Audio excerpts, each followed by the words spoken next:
Tunde, how you doing, my man? I'm good. I'm living. I'm breathing. How you feeling, man? I'm doing good, man. Same here. You know, a lot going on, a lot cooking for this weekend. And so I'm excited, man. I'm excited. I know it's been raining and cold in a lot of different places, but we know on Saturday it's going to get hot. It's going to be hot. The heat is coming. You will be. Yeah, exactly. And so for folks who are tuning in for the first time, tell them what they need to do, Tunde. It's crazy because we have to do this every time because y'all just don't be doing it. You see our socials at the bottom? We need you to follow our situations. You feel me? We're trying to reach you, the people. But the only way we do that is if you like, comment, follow, subscribe, all that stuff to our stuff. Makes sense, right? So I'm asking you right now, if you don't do it, we're going to have a beef match. Hey, yo, Tiny Tank, Bushido, set it up. Me and whoever ain't subscribed, we fighting this Saturday. We just exactly 1,000. Yeah, it's a huge landmark, man. 1,000 subscribers. I mean, it took us about a year and about 2 months or 3 months to get here. I mean, so it started off as a small little project, something that we want to just kind of connect with the fighters, and it kind of blew up into a much bigger platform. And so I'm glad that we have folks who have been following us from day one, and the community continues to get bigger and it continues to grow. And so there's a lot of benefits to being part of this community because, one, you get the news. Right? You get to hear what's going on in the Streetbeefs community, but not only that, you get to learn about the fighters. For sure. Right? You get to connect with them. And then you get to see them actually host some of these shows, right? Because our platform is not just for us to be talking here. Our platform is for the fighters to engage each other and to hear the perspective and insights in the fight. Yep. And that's what we're here to do. We have a big fight coming up. We have Wero and 619 on our show, on our network. They have a show called Wero and the Mexican. As some of you know, Wero has fought, 619 has fought Golden Arms and won. And then, ever since. It depends who you ask. Because if you ask Golden Arms, he'll tell you he won. You're right. You're right. Depending on who watched it and where they were standing, exactly. They'll tell you different victories. But Golden Arms has been on a winning streak. We can't deny that. He's been on a winning streak as of late. And this is a big matchup for the West because it's the 1-round king versus the up-and-coming fighter. Yeah. And so it's awesome to see. We're super excited for it. And so, it's going to be flames. It's going to be crazy. And so you all have tuned in to the press conference. That's what you do today. But before we bring up the two gentlemen to face off, because we did kind of a mini face off.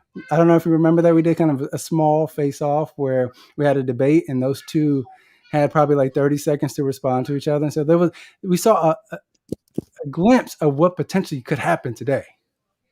Yep. And so, I was just going to say, it was crazy because you saw Wero, he was serious the entire time. In rare form. We can play the tape back. We've never seen Wero not say anything. Wero not speak. Yeah, exactly. Exactly. And so he was focused. You can tell that he was focused. And so he brought a different demeanor to the face-off. And so I'm curious if he brings that same demeanor here today. And how is Golden Arm going to respond to that? And so before we bring on the main event, these two gentlemen to really face off and to answer some of the questions that we have, but also what some of y'all have, we want to bring on, we know that they're not the only fighters who are fighting. We have tons of other fighters who are going to be there. And so let me just run off the list. There we go. All right, you have Streetbender, you have Earthling 7, you have Shimmeron, you have Knight Rider, Honey Badger, you have Dub. Well, actually, I think Dub just pulled out. So you have Messiah, you have Mustache, you have Prodigy, Sosa, Say So, Pac-Man, Jimmy Fit, Bob the Builder. Ooh. You have Fiji, Gorilla Pino, Killer B, Mr. Silas, Glitch, Big Daddy, William, Disturbing the Peace, Mike 100. There's so many killers who are going to be on this card, and so you definitely don't want to miss it.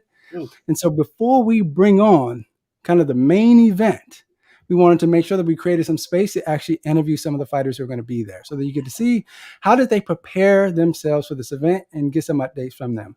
And so here's the key, though. It's not going to be us who are going to interview them, because on the pay-per-view live stream, if you tune into the last one, KT has been doing a lot of commentary, and he's brilliant at that. We love that, right? So we love that addition, having KT doing the live commentary. And so we added one person who's going to be there with him, and that's Island Strong. Island Strong is going to be there with KT commentating the entire event. And so what we want to do is bring those two gentlemen up. And when we bring those two gentlemen up, they are going to run the show until we get to the actual final face-off. So, gentlemen, you all excited for the evening? Heck yes, man. Yo, I was muted. I'm fucking hell of excited. What the hell you mean am I excited for the evening? It's another West Coast event, and we going large, baby. We going large with it. We got the heavy man coming out. Not too heavy, though. Light heavy. We out here getting hard today. We going hard. Yes, sir. Not only that, bro. We got so many underlying bangers under the main event, bro. So many underlying bangers. Right. Oh, man, you don't want to miss this one. I mean, when we talk about this event, we're talking about power punchers on power punchers on power punchers. If y'all want to see somebody get knocked out in a backyard like it's a scrap out in the streets, well, you want to look at Streetbeefs Westcoast this weekend, man, because we coming hard, boy. KT. These boys are out here to get it done. They're going to get it done, too. And, man, we got names like Jimmy Fit, fucking Disturbing the Peace, Gorilla Pino, all these guys that have gone out there and put on shows, put up numbers.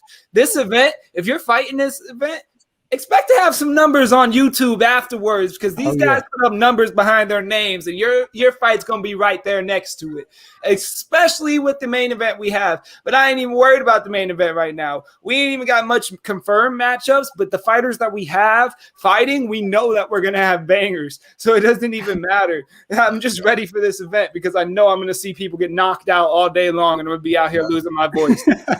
Yeah, so make sure you're saving your voice a little bit, right? Make sure you calm down. Yeah, calm down. Exactly. And so Saturday. Saturday. So what we're going to do, Tunde and I are going to back off and let y'all run the show. We got a few fighters who are going to be there at the event, and y'all going to interview them. So we'll be back. Y'all run the show. Let's do it. Hey, man, I don't know if we can see who comes on, so we're going to have to get an announcement from Tunde or somebody every time they come on. But first up, you already know who it is. What's up, DTP? Yes, sir. How we all doing? Oh, I feel good, man. I feel good. I'm 264 right now, so I can afford to go eat a hamburger. I feel great, bro. I haven't been training a lot, strictly like I had been a couple months ago. Yeah. But I've been spacing it out because I've just been having fighting after fighting and injury after injury. So I feel good now. I feel injury free. So I'm right there, bro. I'm in there. I just want to perform. I just want to have a good time. Yeah. And I want to probably show off some technicality this time. You know what I mean? I've been fighting like a dog, so I don't have to just fight like that. I just like fighting like that. So I might mix it up. You know what I mean? We'll see how I. Right. I did want to bring that once I get punched in my face, I'm like, oh, fuck it then. Fucking hit me. I did want to bring that up. You've been in that cage, man, and you're a straight animal. I mean, we seen in your last fight with the main event, you guys were going in, and as soon as you got hit a couple times, it was, come on, let's get it. I mean, it's all over Instagram. You guys are putting up views all over the place. So what makes you get into that animal stage before your fights, or in your fights, I should say? I think it comes from my dad, bro, honestly, because my dad was my first trainer ever. He trained me for football when I was a little kid. He trained me for baseball, wrestling, taught me how to fight, taught me how to, pretty much everything, how to be a man. Yeah. So when he would box in the front yard and stuff, and he'd be like, come on, motherfucker, come on, hit me. And you just get mad and I, get to that point where, I see red, and he would always be like, see what you did? You lost because you lost control. So I like to kind of fake that I've lost control, but really I know I'm right there the whole time. You know what I mean? Yeah. Mind game. So So, but because I want to act like that, but really in the back of my head, I'm choosing to act like that. You know what I mean? And they don't know if like I mean it or not, or if I care, or if I like them, or if I don't. And that just adds to the confusion. And I just hit them in the face after. You know what I mean? Right. I see here in the comments they got you fighting Fiji this go around. Now that's a legit boxer, and it's coming fighting you, another legit boxer. How you feel about that? I'm excited. I'm excited, man. I was ready to fight Dub, so like I was ready for that reach, ready to get inside. But with Fiji, we're about the same. So like, I'm gonna go out there and just I want to stand in the pocket and throw and see if he can hit me or see if I can't hit him. You know what I mean? So I just want it to be a gunfight. I don't hug or like fucking try to waste time or save my tank. I have a tank. It's 6 minutes, and then we're gonna throw for 6 minutes. You know what I mean? Right. Yeah. I mean, both you guys have a MMA background too. Did you guys ever think of putting it into an MMA fight or anything like that? Yeah, actually, I was supposed to fight Dub and then him in the same day. So I was gonna do Dub boxing and then Fiji MMA. But I think Fiji's opponent dipped out and then Dub dipped out. So then we're just ended up together. And so I'm looking at this as like a heavyweight #1 contenders match. If I can't beat Fiji, I don't deserve the heavyweight belt. You know what I mean? Right. Yeah. So that's where my reasoning, you know what I mean? Because I want to keep active, I want to keep fighting. So if I deserve it, I deserve it. I can beat anybody on the roster. It doesn't matter their ranking or how many I have or whatever. You know, if I deserve it. Exactly. Sorry, Island Strong. I'm asking all the questions. Are you all good? You good? I do have a knowing 619's moving up if this fight goes the way we think it's going to go in the main event. 619 moves up to heavyweight. You say you want to fight for a title, a #1 contendership. Would you fight your boy? I know 619's your boy. Would you fight your boy for a title match or a contender match? I'd fight him for a belt. You know, I mean, the way I see it, this is already the #1 contenders match. So I'm next in line to fight either Streetbender or Cimarron. But if he wants to fight me after I win, what am I going to tell him? No. I'm going to tell him no. He's a man. I'm a man. If you want to scrap, we scrap. Oh, shit. We're from the same city. Know that. I thought y'all were sitting there boxing. Y'all doing MMA. You and Fiji. You guys are doing an MMA match, not a boxing match. Oh, okay, perfect. I get to fucking kick him in the face. See, amazing. Even the guy fighting in the match thought it was a boxing match, Smoke, so don't get on my ass. I'm over here thinking it was a boxing match. But so you guys are doing an MMA match. So let's talk about that. I don't know if you ever seen Fiji do MMA, but he has some great wrestling. He obviously has a stand-up game. What do you think you have over him? You say you get to kick him in the face. Yeah, no, I'm not going to reach his face. We're not doing that. Like I could get there, but I'm gonna pull something and I'm just gonna be limping around the rest of the day. We're not doing that. No, I got some solid Muay Thai, and I'm gonna keep him away with like defensive wrestling. I don't think I'm gonna go for anything like offensive wrestling wise, but my defensive wrestling is really good. It's reactionary. I'm just on the point. Whatever I need to do. But you got to check with these matchmakers. I'm gonna strike. What? You got to check with these matchmakers. Free Smoke has me all confused. He says he's pretty sure it's MMA. He'll double check. You double check yourself. I hope it's MMA. We can do a Muay Thai match in MMA gloves if you want to. You know what I mean? I don't really care. I want to throw. You know what I mean? So with that being said, you just want any fight. If he starts wrestling or whatever, I'm gonna defend, put him away. But if I have a submission right there, I'm gonna go for strikes. You know what I mean? Yeah, all the time, division. You see that comment? I hear that all the time. It don't even anymore. Every day, all the time. Oh man, that was a good one. So you brought it up a little bit. You have Streetbender versus Cimarron coming up, right? And looking forward to that match, obviously, with your eyes forward in the boxing division. Who do you got in that match, and what are you looking to see in that match? I feel like we've seen it before. You know what I mean? It's just gonna play out like that. It's just gonna be a dragged out version of that. You know what I mean? So I don't. Well, I've talked to Streetbender. I don't know if he works out or not, but when I talk to him, he's like, yeah, I kind of just get off the couch and go for it. So nothing wrong with that. There's nothing wrong with that at all. He's a fighter. He's a great fighter, and he has a dog spirit. But there's no like when you look at fighters from fight to fight, all you can look at is how much they've grown between the fights. Right. And if you're not growing between fights, then you know what I mean, people are already figuring you out and stuff. So I feel like I haven't let my hands go. I haven't let anybody figure me out. Kind of just having fun. You know what I mean? Right. Yeah. And haven't needed to get like serious. You know what I mean? In MMA, weird striking, or you know what I mean? Yeah. So I want to really show out when it comes to that. You know what I mean, I have some unorthodox styles and things I want to implement in an actual match versus just keep doing them at practice. Yeah. So that's how you see yourself winning this fight, is just straight striking, taking them out with Muay Thai combos. Yeah, pretty much, bro. I'm you know, I don't want to say too much, but I want to work my angles. Yeah. I'm not gonna get as much. I'm gonna fucking slide my little cutters in there, slide those knees in there. You know what I mean? Like those the Thai plum and Thai clinch. I'm gonna work in there with a lot.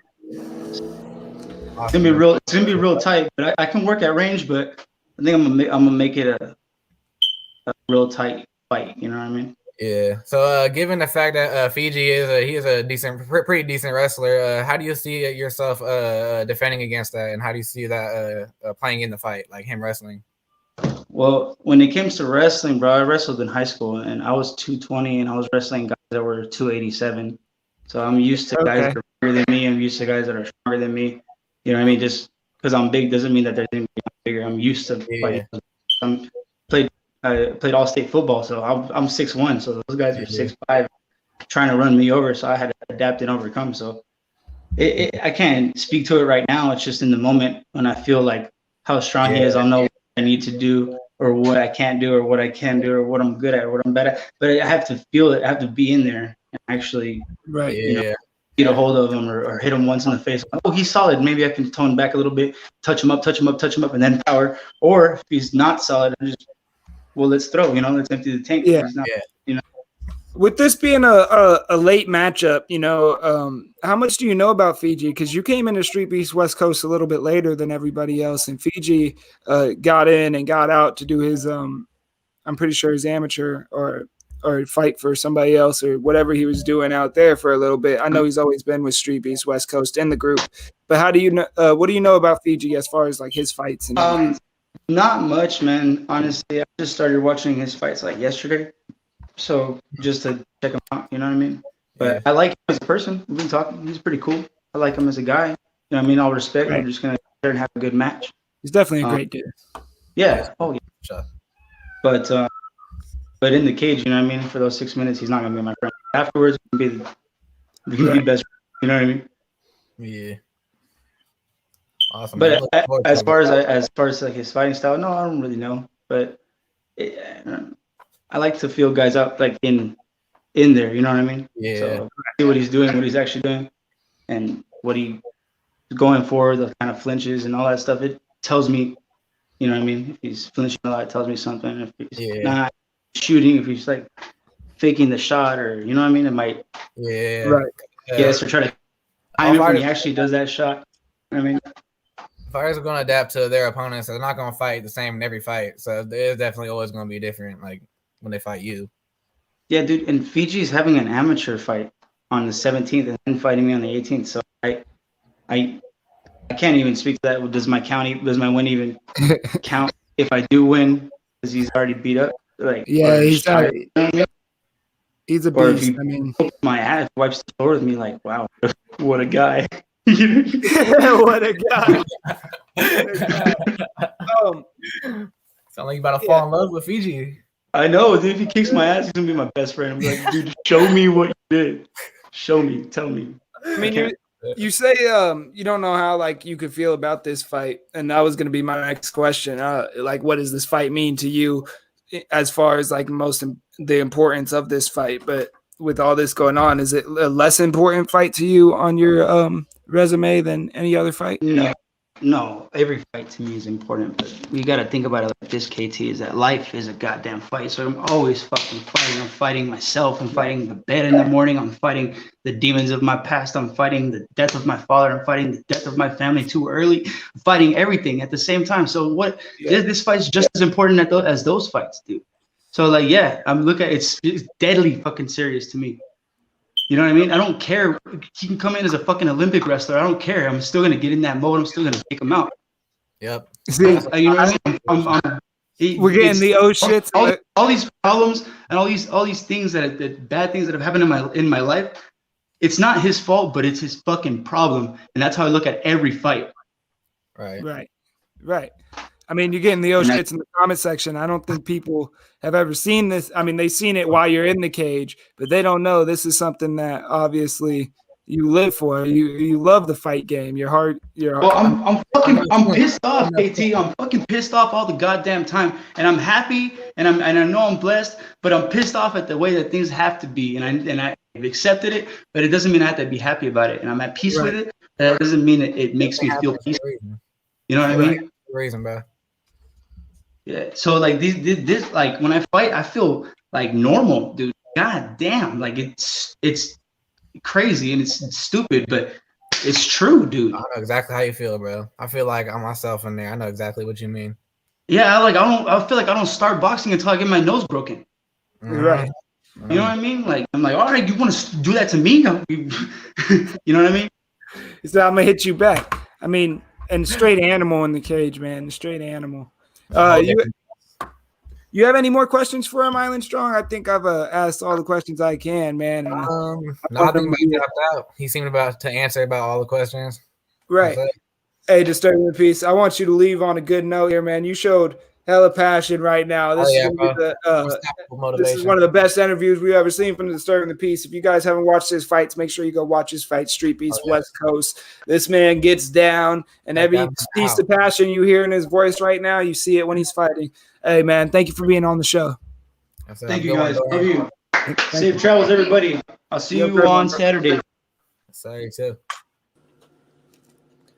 Jimmy. With our next guest. Listen, now, Island Strong, there's a lot of stuff behind this guy right here. This guy right here has had a long run to get to Streetbeefs14, man. Tell us about it, Jimmy. What was going on there? You had a little bit, you had to get yourself back in the group while training, while staying ready, get picked for this card. You don't know who you're fighting yet, but what are you expecting coming into this event? Man, just improvement, man. I just want to go out there. I've been working on my shit. You know, I don't even like watching. Like, people be looking at my fight like, oh, you cocky. Bro, I hate that fight. Like, I hate it. That's just your first fight, bro. I just want to come out there and just, Mr. Big T-shirt, man. Yeah. And I just want to go out there and just put out some better footage, bro. Like, bro. That's good motivation right there, man. Yeah. As far as I mean, I've heard you call out some big names, Jimmy Fit. As far as that, how's this fight stand out to you? I mean, you getting some beefs out here. We ain't gonna lie. A lot of people want to fight you. You got. I mean, you got. I can't even name them because you got so many. Nobody. Everybody call out me because I'm the street beefs. This is what I'm talking about. They just want some views, so everybody gonna call me out. This is what Jimmy Fit's saying. And I'm everybody wants views. Talk my shit. Everybody wants views to fight Jimmy Fit is what we're hearing. So what does this fight mean to you? Jimmy Fit, if you go out there and you take a right hand or you get stopped like last time, what is this fight? I mean, does it matter that you're the sexiest man in Street Beast? I mean, look at my face. I'm pretty fucking sexy, but I get wins. I mean, does this fight mean, like, do you have to come out and win this fight? No, I don't. And I'm going to tell you why I don't. I'm gonna tell you why I don't. Because I'm still learning. Like, bro, I started boxing in July, and it's like all the people I fight. My first fight was against a dude that's been boxing for 2 years. Everybody that calls me out is better than me. So it's like, if I go out there and put on a good performance, I'm cool. Like, I'm really new to this shit. You feel me? Like, I started boxing in July.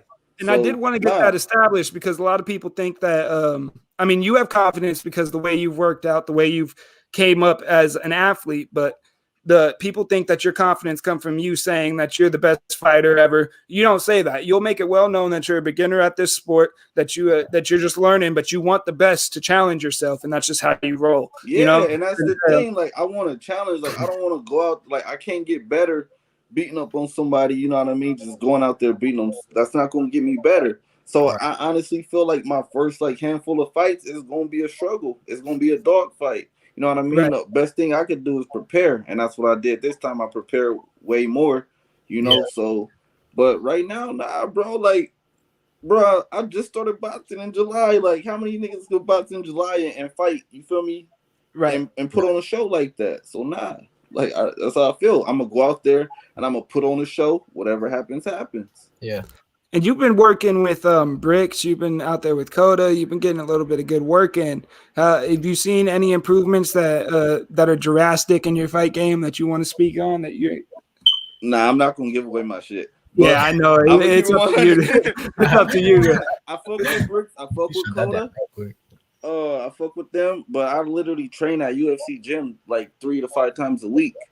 Underground Labs, Coach Marcus. So I get it in, and I've been doing that. I started in July, then I know I took like 3 weeks off because when I had the COVID, and then ever since then I've been back, like literally damn near every day except for last week. The last event I had to take off a little bit of time too, but right now, like I go to the gym 3 to 5 times a week. So we ain't no slouches at that gym, bro. Y'all gonna see. Like you gonna see me put on some moves. You feel me? I'm not gonna give it away. But you feel me? That's my coach right there. When y'all and see you're looking to box again? Are you looking to box again? Coda, all the people I be working with, they do like give me that, you know what I mean? Anybody around you with that insight, you know what I mean? They've been fighting for a long time, so everything helps me. You know what I mean? Right. Everything helps. I mean, it's always good to be well connected and have people to spar with, learn from, that have seen things, have been inside the sandbox, all that good stuff. So that's good that you're getting that type of training, man, because it was straight out your backyard at one point, straight out your own gym, just that in July, right? Yeah, Coach Marcus, my boy. What you say? Hold on, I was looking at that comment. What's up? I said hey, if you know who Coach Marcus is, you know what's up, bro. Hey, you feel me? You like Tank gonna go out there and go crazy. He know me. He know what's up. Like last one, I wasn't in shape. Like my coach told me before I fought, he like, bro, wait till November. You feel me? Right. It was September. I still went out there. You feel me? So now I'm way more prepared. You know, physically, mentally. You know, so I think I am going to do better. Well, I know I'm going to do better, but, you know, whatever happens, happens. And you just should have put on a show, popcorn. You go out there, Jimmy Fit, you go out there, you put on a show. What's next for you? Do you take on some of these people that have called you out because you're the best fighter in Streetbeefs or whatever? So my whole thing with this, and that's what I'm saying, like, a lot of people, they don't have the same goals as me. Like, everyone has different goals. So it might be a motherfucker want to call me out just because I'm buff and he just want to fight me. But for me, it'd be like, bro, it got to make sense. Like, for me, like, I'm coming from Sacramento. Like, I'm already spending $800 going out there. So, you know what I mean? It just got to make sense. And it's like, I really plan on cutting weight. Like, I'm 180. I'm probably going to weigh in about 183. I've been eating, bro. Like, Thanksgiving and I got hurt. And I'm probably finna go eat some Kikis tonight just because I'm in my weight class, you know, but my goal, like, you know, depending on, I be feeling like I'm solid. Like, my improvement so far, like, just being in the gym, a lot of people can't fuck with me. So it's like, I be thinking, like, if I did take boxing serious, I would have to cut weight, you know? So I tell motherfuckers, even if I do say I get to 165, that's why I tell motherfuckers 185, because it's like, if I'm 160, 165, I'll still fight you, but I'm not fighting no 200-pound niggas at 160, 165. And I plan on cutting. It has to be within your weight class. Not even that. Like 165, that means I would drop a weight class. You feel me? It's just like, bro, I'm not trying to fight no 200-pound niggas at 165, you know? Yeah. Like me being so new and green, you know, but eventually, like, let's say I just, depending on how good I get, you know, like, I don't know, bro. Like, I had one fight. I've been training, like, I'm confident in, like, what I could do. I feel like I'm talented, but I just, we just gotta go out there and see, you know. Yeah. Right. So what are your goals with this boxing stuff? Like, cause I see that you're a fitness dude, you into that working out and all that, but like, and you just started boxing, I can see you feeling yourself, you getting good, you getting the views. Where you trying to go with this boxing stuff as of now? I don't know. Like, it's crazy to me because it's like I really did I got too many views, bro. Like that was the problem. That's the problem. Like I literally went out here to get like 10 to 20,000 views just for a little, you know what I mean? But it blew up. So it's like people look at me different, you know, and expect higher shit from me. But it's like, bro, I just want to be a trainer. Like, so it's weird, you know, it's weird. But at the same time, though, it's like, all right, I'm gonna take it, I'm gonna run with it, I'm gonna see how far it goes, you know? Yeah, see what you can do. So yeah, just see how far it goes. Is it more fun for you? Huh? It's more just fun for you? Just for fun? No, like literally, bro, I'm a bro. I literally, and it's just so funny. I come here to show off my body, like so. Hey, like, niggas, that's why like when niggas call me out, they be like, bro, like I don't even care about this. Like for one, like I am a fighter. Like I will fight anybody. Like in the street, it was whatever. I will fight you, but I really come here to Streetbeefs to show off my body. So. Like all the people that call me out, like I hope we fighting for a title or something, you know. That's why I come to Streetbeefs. I'm gonna be motivated. I just try to show my abs, you know. Yeah, like bro, like I don't know, like some people like my motivation is the competition and money. That's my motivation. The competition and money. So it's like if I'm not out here fighting, like so my first fight, you know, I went hard because it's like I'm out here. It's my first one. I'm trying to prove myself. You know what I mean? So it's like let's say some dude call me out and wants to fight me. I'm not motivated to fight him. I'm not. Like for what? Like you want to fight me because of my name? Like I don't even know you. I don't care. Like now say we're gonna fight and this is for like, okay, Jimmy, you're gonna be a title fight. Or it is a title fight. Then that's when I'm motivated, like, all right, fuck it, let's go. You know what I mean? But for fun, no. I don't like getting hit in the face for fun. For free, no, I don't like that at all. But, yeah. Anything? You got any more questions for him, Island Strong? I was gonna ask you, what do you plan on doing differently? Like, cause like if as a person that was just watching the fight, your last fight, you can understand why people would think you lost, you know. But what do you plan on doing differently to make? What do you think I should do? When you watch my fight, what do you think about the fight? Other than cardio, what do you think? Cardio and what else? That's the only thing you're going with? Well, cardio is a given. That's obvious. I want to know. Take a punch better, Jimmy. You got all that fucking muscle. You better take a punch better. Don't you be hitting the butt. Sure. I can take a punch for sure. You got 90 packs on your body. You better take a body shot without folding over. That's all I'm saying. Bruh. You hear me? Bruh, I'm gonna keep it 100 though. I'm gonna keep it 100.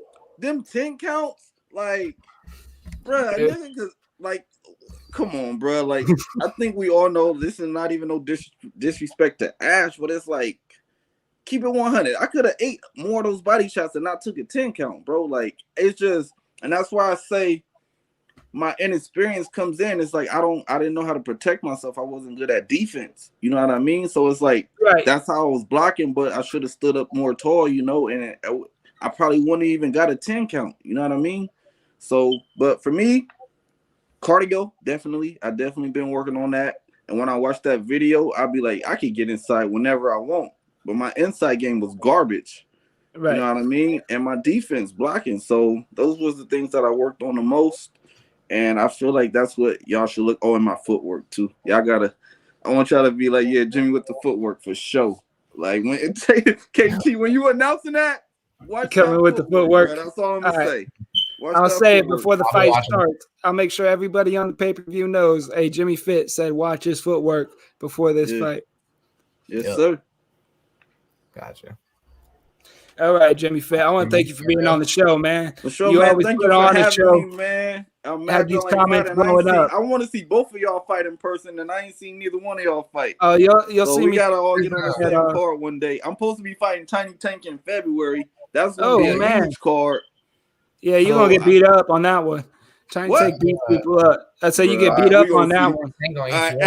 Yeah, trying to take beat people up. Shit like that. Y'all gotta stop being biased, bro. Like when you say shit like I'm that, sorry. It make me want to punch you. Like, that's the boss, man. Gotta stop being biased. Bro. Listen, like, anybody can try to punch me if they want. They just might miss. Trash. Yeah, I'm just saying, anybody can try to punch me, but they might miss. But I want to thank you for being on the show, Jimmy Fit. I love you, man. Tiny Tank, don't take that fight. That's not the fight you want to take, Jimmy Fit. But okay. Next guest, we got Fiji. What's going on, Fiji? Man, you got so much going on, man. You taking an MMA amateur fight.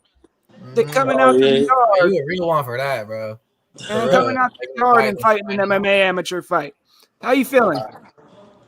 I'm good, man. I just done with weigh-ins. I'm fucking dying, dog. I gotta eat. I'm sorry. Ready to eat something, huh? What'd you weigh in at, Fiji? I already 265. There you go. But I'm about to rehydrate back up to 285. There you go. Hey, my wife's watching this. Honey, we're waiting for the chicken katsu. Okay, they said 10 more minutes, so I'll get the chicken katsu and come home. How's the fight life going for you, man? I mean, you've been going hard this year, going in on fight after fight after fight. Also, street beefs. I mean, how's the fight life going for you?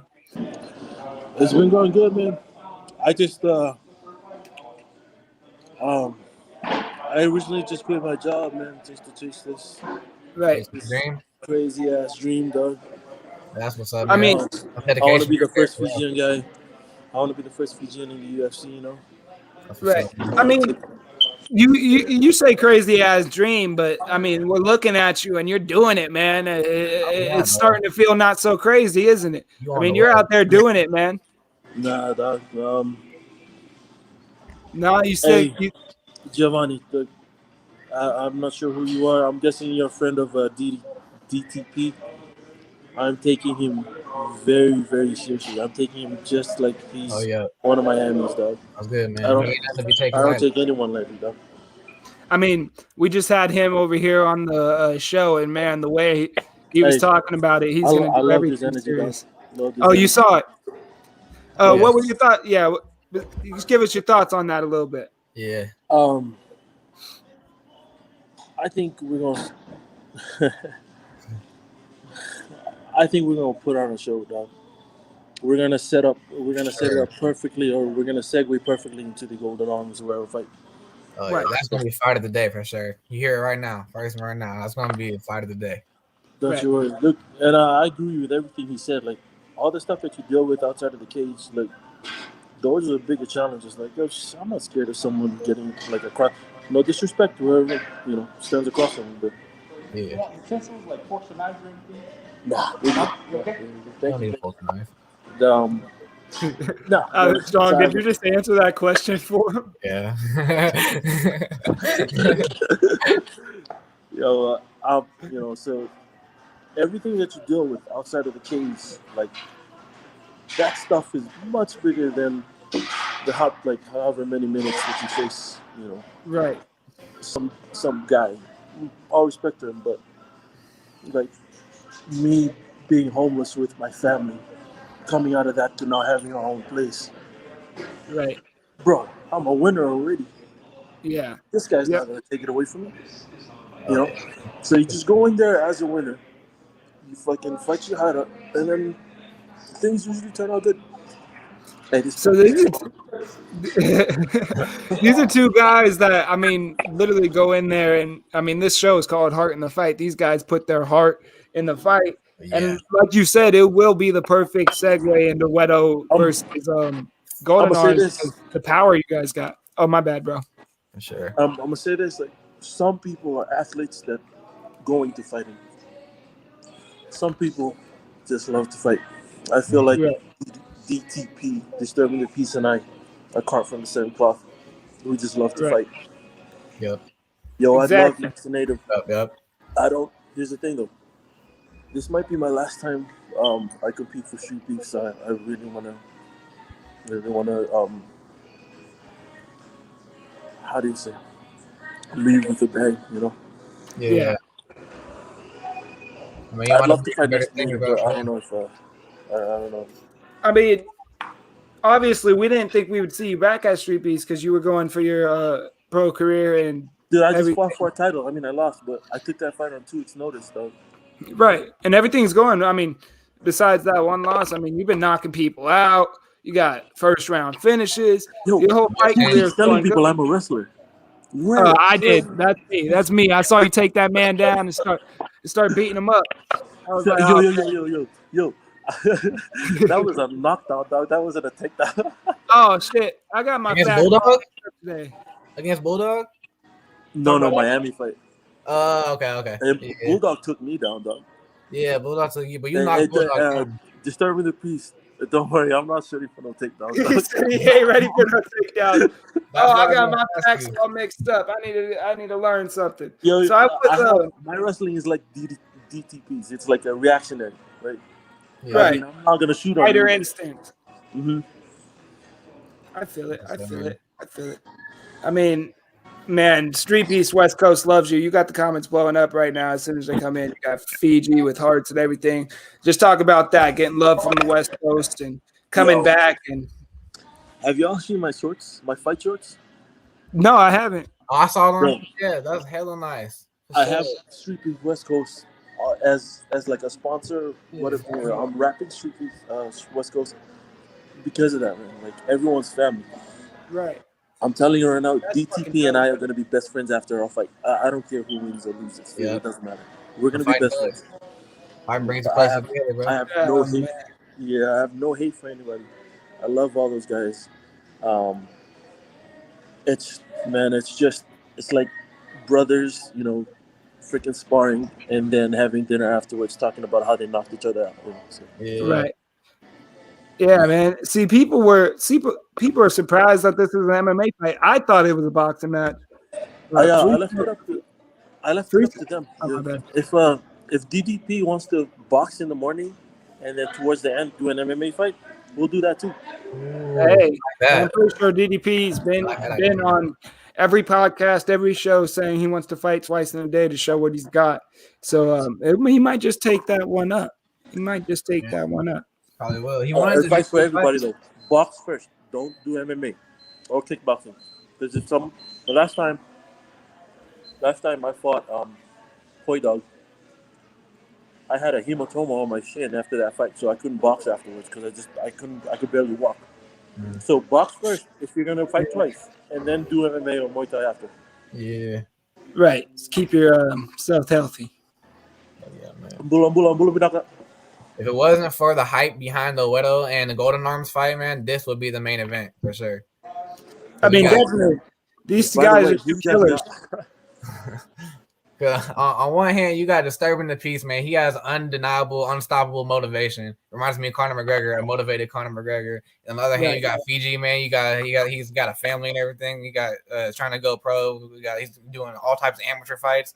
Man, this is gonna be a crazy matchup. I'm looking forward to it super much. Thank you. Hey, did anyone ever tell you look like? No, I'm just kidding. I'm about to finish it for you. No, that would be great. Hey, man, Fiji, I want to thank you, bro, for being on this show. We all love you here. I'm gonna let you get to your meal and eat and get that weight back in you before you fight tomorrow. Best of luck. Go in there and put it on the show, man. Thank you. We'll do.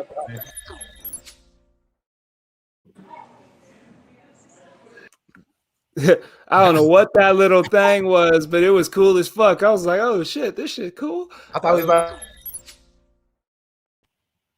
Look at that. They hitting us with it now. Yeah, I was like, whoa, we just got cut off. We must have been born or something. No, I'm just kidding. No, man, we had fighter on fighter, but we still don't got all the fighters because matchup on matchup is coming through, man. And I've been in my birthday week getting drunk. I ain't even gonna lie. So my commentating skills are down. I'm getting told off by the comment sections. Like, you don't know this fight's happening. You don't know this fight's happening. No, I don't know any fight is happening. I ain't been paying attention to shit. The fighters don't know who they're fighting. Know who they're fighting. Right. I mean, it's a weird thing having these matchups, but we got so many good fighters. It's getting easier and easier to match people up and start building rankings inside Streetbeefs Westcoast. Speaking of fighters building up in the rankings of Streetbeefs Westcoast, speaking of fights, you just got out of a fight with Wama. That was a freaking fire fight.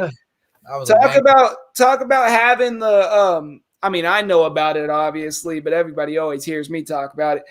The spotlight, man. You got the spotlight on you. It's the fight. Everybody wants to see this fight. 2 skilled fighters, and you come out with the dub. Talk about it. Well, honestly, man, I came in hella nervous, because when I first found out that Streetbeefs was on the West Coast, Wama was like one of the first fighters I got into, like one of my first like favorite fighters on Streetbeefs West Coast. And then, first of all, for me to find out I'm going to be on Streetbeefs was a crazy like feeling. And then for me to find out I'm fighting Wama, one of my favorite fighters. What? That's crazy. And then when you get into the ring with him, and then I see him across from me, and I'm used to seeing him like on a computer screen or on my phone or something. It's just weird. It's crazy. It felt like you were living a virtual reality type thing. Huh? Yeah. That's how it is every time I'm there, bro. Like every time I have a fight and I go there, I feel like I'm more of a fan when I go there because I can't focus on my fight. I'm just like, oh my god, there's Tiny Tank. I mean, that's something we could also speak about, man. These guys are going to be coming into fights and shit, they can't see me. Sorry, my bad, guys. We can see you over here, Gorilla Pino. I was already singing with my boss and stuff. Oh no, it's all good. Yeah. I'm on the show now. They can't see me. I was saying, Wave me. We can see you, boss. We can see you. No, bro. Yeah, they said they could see you. Then why did we get No, like I was saying, I just wanted to say that was a great fight. And I wanted to get your input, but let's do this interview, and then we'll get your input on what new fighters should expect when they come into Streetbeefs West Coast, start building up the rankings. But let's talk to this guy right here. This guy's an animal. He's knocked some of our favorite fighters on their ass. I mean, Gorilla Pino, you've been looking nice, man, hitting the bag, everything. Talk about it. Talk about it. After my fight with DTP, all the wild swinging, the poor cardio, I needed to get back to work, so that's what I needed to do. My Muay Thai has gotten really good. I've been working with Johnny Parsons out of Syndicate MMA, and then when I'm down here in Cali, I work with Jackie Boonton out of Boxing Works. If you're familiar with her, she's a 1 championship fighter, so we've been doing a lot of that. I think I've heard that name before. Yeah, she's a fucking monster. And then every now and then, I've been there once with Duva over with 50-50 MMA, but that was like in the beginning, right after the fights. I was like, I need to start getting it in. So that was like some time ago. Duva's a great fighter too. Oh, Duva's a sick. You see his West Coast Invasion fight? That shit was crazy. I was there. Oh, you were there, so you knew. He ripped his toe off. Yeah, that guy Duva, he's quiet, but he's deadly. Yeah, he's definitely a killer. No, getting back to you though, man, you have one of the videos that is most viewed. I mean, you got tattoos up and down your body. Everybody sees you in the ring. They automatically get scared. And now it's even more scary because you got technique behind you. I've been seeing these videos. You have mad improvements. Talk about like how those feel, how much more dominant you feel when you step in the ring now, because now it's not just I'm going to beat your ass because I can beat your ass. It's going to be I'm going to beat your ass because I got all the skills and I know I'm going to beat your ass because I'm going to do this and this and this, if that makes sense what I'm trying. Yeah, no, it definitely makes sense. The videos I've been posting have been all of my forward fighting, my offensive fighting. I haven't even posted any defense. Right. And I've been working a lot on knocking people out backwards. So it's going to be exciting what I put on, my kicks have been coming in pretty good too. So, just got to keep throwing those straight punches. Right. And my combos are nice. Cardio's gotten a lot better. And just my will too. That's definitely a lesson I learned with DTP. Him and I had a nice little battle. He won that one, but that definitely taught me the most out of the 2 fights I had that day. Yeah, right. The stuff is definitely mostly mental, man. DTP got that down. Yeah, I think he's the most willed fighter out of anyone. Even the champ himself, Cody Beck. Yeah, I think DDP really has a lot of fucking will. He goes out there, he gives us a Nate Diaz vibe. He's willing to fight, and he's willing to fight till he's dead. I mean, I feel like we're catching every fighter give their respect to DDP today. Oh, yeah, you know, it has to. It's a thing. It has to happen. But Gorilla Pino, with you, what does this fight mean as far as moving forward? He knows what's up. We sparred. And we sparred after the last event, and I hit him one time, and he was like, "Woo!" And we know that sound means he got hit. We know that's when that's the sound 619 makes when he gets hit. So, what does this fight mean for you moving forward, man? As far as like getting wins, moving up the rankings, and stuff like that. To be really honest with you, I'm fighting 10 times in 2022. I'm actually doing 2 Muay Thai competitions in February on the 5th and the 25th. And then I have another one right after March. And then I'm going to fight a few times on SBWC. And then do another Muay Thai and then mix up some MMA in there. But I'm going to fight all the way until probably November next year. So I'm not really concerned about winning or losing. I'm just concerned with, you know, getting the experience in. Right. Because my goal is a lot bigger than what I'm doing right now. And getting the experience in. I mean, we've seen a lot of fighters talk about that today and getting the experience in. And this is a great place to get the experience in. For a fighter that does these Muay Thai tournaments and everything outside of the ring, what can you say is different about Streetbeefs Westcoast when you step in there? You know, man, it's really interesting to talk about Streetbeefs because we all come from different backgrounds. Like in the Muay Thai competitions, everybody is focusing on Muay Thai, you know, the kicks, the switches, the checks, everything. You kind of get everything with Streetbeefs. And the one thing I like about Streetbeefs is that we're a family. Like DTP and I, we talked a lot of shit to each other, you know what I mean? But at the end of the day, we'll be like, "What's up, bro? How you doing?" You know what I mean? You can't say that for a lot of other places to fight, man. They be holding it like a grudge, you know, and I don't like that. You know what I'm saying? Like if you're looking for a way to rub me the wrong way, that's definitely it. Because, you know, if you can't dish it out, if you can't handle it, don't dish it out. Yeah. So that's one thing I love about Streetbeefs for sure is that you can talk all the smack in the world, but if you're willing to get in there and get in the ring and fight, people won't hold it against you. That's what makes me winner right there. Is putting on the ring or gloves and stepping in the ring. Yeah. Everyone's winning, in my opinion. Not a lot of people will do that. Not a lot of men will actually put on the gloves and actually get in the fight. Like I saw all the comments on the videos and stuff when they put up on DTP and Rhino.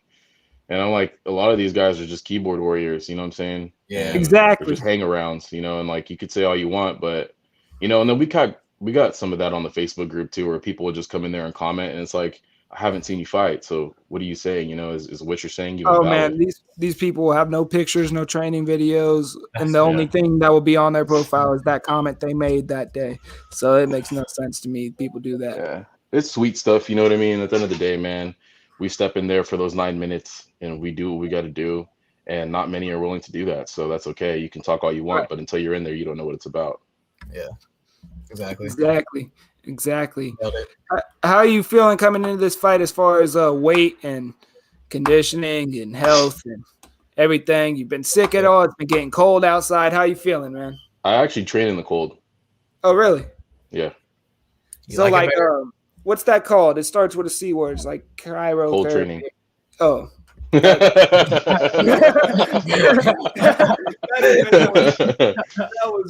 No, because you know, a lot of people, you know, they train in the heat, which is good, but that causes a lot of inflammation in your body. When you train in the cold, not only does your cardio get better, but if you learn how to breathe in the cold, your lungs get better as expansion. Your heart gets stronger. You want your heart to stretch, you know what I mean? So that's what the cold training in the cold does. And you also want, you know, it's going to be cold in Vegas when we start fighting. So you want to get used to that. So all my people out there fighting this Saturday, be ready for that. It's going to feel like ice on your bones. And when you get that one big shot, it's going to hurt. So, you know, if you haven't been cold training already, get to it. Because people know Vegas for the heat, but they don't know it for the cold. Yeah, it's going to be a whole different environment out in Vegas. It's going to be the first January event we've had in Vegas. The last one we had was in Arizona, and it was still cold out here in January. I mean, it hurts to get hit in the cold. Shut up, Jimmy. He said, "Shut up, Jimmy." Hey, what do you think about this man, Jimmy Fit, when you see him on the camera and he's talking about? Man. He was like, he's kind of a troll, but I like him. Look, you see yourself fighting Jimmy Fit in the future? No, because he's too small. You're running in heavyweight, right? So like 2 2 something, right? Yeah. Well, the last time I fought, I was 255. Now I'm down to 235 because I'm fighting heavyweight and Muay Thai. So the rules are 235 is considered heavyweight, but I'm gonna drop down to 215.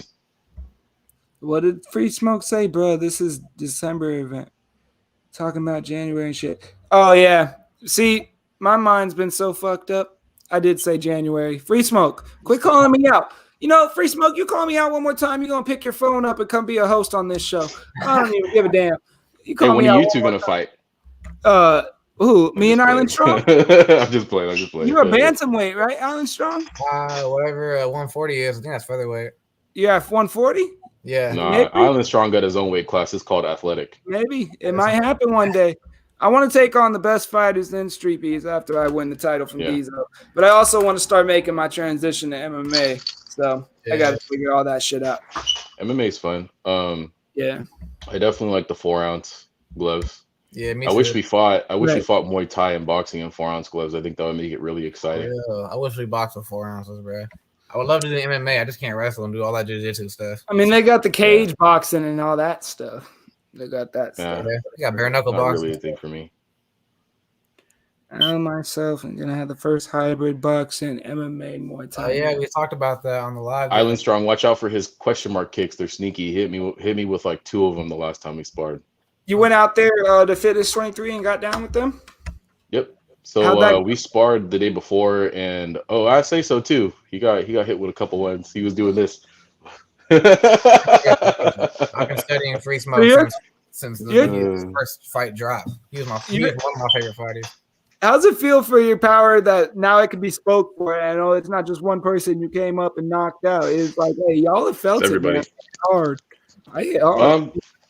You know, my power just comes from my background in powerlifting, dude. Like when I was competing, I squatted 804, benched 501, and deadlifted 771 with no belt. So a lot of my body power comes from that. Now it's mixing that with the technique. I do like 3 times that weight, but only on Saturdays, you know, because that's right. The way my bank account is set up, I can't go to the hospital. KT.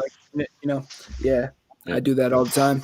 But that's a lot of fucking weight. That's a lot of weight. Yeah, that was a couple years ago, though. That was like pre-COVID, like 2018. Professional powerlifting and all that? Mustache strong. I was an elite international elite. My total was international elite. So I did a couple competitions where I got paid and stuff, and I won worlds and nationals 2 times back to back. Switching from powerlifting training, which is a lot of obviously powerlifting, strength training, and heavy lifting, to MMA training, boxing training, where you got to reserve that muscle power so you could you got to reserve your cardio. How's that shift? You know, what's the difference there? It's still a shift now because when it comes to getting on your feet, active resting, getting that footwork in, there's no footwork training in powerlifting, you know what I mean? Right. So the cardio and the footwork is definitely something I've had to work on, and it's gotten substantially better. Especially because I like to fight southpaw and unorthodox. What would you say the hardest adjustment has been for you? I mean, probably footwork, right? I'm done. Angles and footwork, yeah. I just asked you that question in different words like 10 seconds ago. I don't know why I asked that question. I'm off it today. It's okay. Free Smoke got me all discombobulated. That's what happened. You know, I blame Free Smoke for any bad interview I give today. He got me all discombobulated. Blaming on Free Smoke. It don't even matter what it is. But anyway, Gropino, man, I'm excited to see you on Saturday, bro. I hope you get another knockout. I was screaming my head off for the last one. And anything else you want to say before we get you out of here? Good luck to all the fighters. You know what I'm saying? DTP, I know you're going to get that win. Fiji, I like you too, but got to get that will up for DTP. He brings a different kind of heat, man. So be ready for that. Who else? Let's see. Wero, I know you're going to win that fight. I like GA. You know what I'm saying? He's a really good fighter, but I think Wedo's going to take that one. Yeah, same thing. And the rest of the card, good luck. You know what I mean? See you guys Saturday. Hey, man, thank you so much for hopping on the show and giving us all your thoughts about Street Beefs and your background, man. Excited to see you on Saturday. Yeah. All right. Bye, guys. I like that. You trying to work that in there. I see that. You see us? We making attempts. Yeah. Hey, we're making attempts. Gentlemen, how was it like? What was it like interviewing all the fighters right before? It was great. It was great. But Free Smoke, you know what? I'm coming Saturday, and we kickboxing right there, right now. I'm on my way, Free Smoke. You don't need that. It ain't happening. It ain't happening. Can't talk to me like that. I'm over here now. I'm running a show, and he over there heckling. When he go damn well, he has his phone. He could have picked it up and got on this show too. Hey, the comment section has been pretty live. Shout out to Free Smoke for catching the all English. But it seems like people are super ecstatic for Saturday. And I see a lot of Weros in the chat when we talk about this. I've seen a couple GAs. I've seen a couple GAs. And so before we even get into that, I want to talk about Free Smoke. I'm done with this show. I'm walking off. This man with the dumbass comments. What is this? I'm gonna get Battleborn from my lightweight. Yo, do I need to pull up the video where I'm hitting him in the face 8 times with just? I'm a machine gun to Battleborn. I made Battleborn battle tested. Oh. Hey, KT gonna start rapping. Yeah, what's up, Real Lion? No, I'm just kidding with you guys. I love the Sin City Strikers. They go hard. Shout out Sin City Strikers, man. Let me stop going wild so we can get to what we got to get to, though. No. I just want to check in with y'all, man. How was the show so far? How'd you feel like the interviews went? Oh, man, it went great. It's fucking beautiful talking to all the fighters and getting on here and actually it running smooth and everybody being able to give a piece of their life, their background, their training, so people know what they're watching come Saturday. Yeah. It's cool too because a lot of them just you ask them a question, they take it and just run with it. They answer all the questions you about to ask already. For sure. And we definitely appreciate y'all for coming through.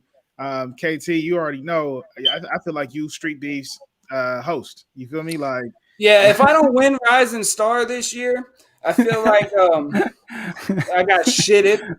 But if I, tell us how you really feel. Tell us how you really feel. If I get shitted out of Rising Star, I guess I just got to keep showing up on these shows after winning the title and everything. But Remember, it's not up to us. We had 36 judges. But if you didn't vote me for Rising Star, you obviously don't watch Heart in the Fight. You don't watch Street Beefs. And, so you're pulling the credentials. You're like, you probably shouldn't have been judging if you didn't vote me. I just play. But Island Strong, how you feel about? Is this your first time like getting in front of the camera and talking, or? Yeah, pretty much. I ain't never done a podcast before, so I was pretty nervous hopping on because I'm so used to seeing you guys on my screen. I'm not used to actually talking to y'all. Yeah, man. I did it. You did great, Island Strong. I'm gonna love going on Saturday and fucking being able to chop it up with somebody finally, because I'll be asking MDH questions and he in his headphone not answering, or he in the pisser giving the phone to giving us. I'm gonna be locked in. This event, I'm so hyped for. When Daniel was saying the names earlier, I was like fangirling out. I was like, ooh, and that's exactly how I get. So it's gonna be perfect, just us being able to be there and just fucking be fans of the event at the same time. Yeah, bro. Yeah, man. It's a pretty loaded card, bro. It's like, yeah, man. It's only like it's a stack. It's stacked. Yeah, it's a pretty loaded card. Point blank. Period. And so I want to ask you this question, and then I'll pass it over to Daniel. How y'all feel about GA and Wero? How y'all feel about that? Ooh, man. At first, man, I was gonna take Golden Arms because I see he's been putting in the work. Wero be grinding in silence. But after that little mini face off, bro, I had to change my opinion real quick because this fighting stuff. It's mostly mentality, and Wero he got that down for sure. He got that face of a killer. So I got Wero for sure. I tried to do it. Did I do it? Oh yeah, I kind of figured. That's Wero. That's all I got to say about that. You ain't got to say nothing else. Hey, that's called doing the Wero. It's called doing the Wero. You got to put it on a t-shirt. This is all I got to say before my fights. I'm taking a screenshot of that and putting it That's on. Wero. That's the Wero. It's heavy blinks, heavy intentional blinks. If Wero wins this fight, we putting that on the t-shirt. That's all you need. When Wero fights, that's all you need to know. If he looks like this, you about to get a show. Something like that. Throw in the towel.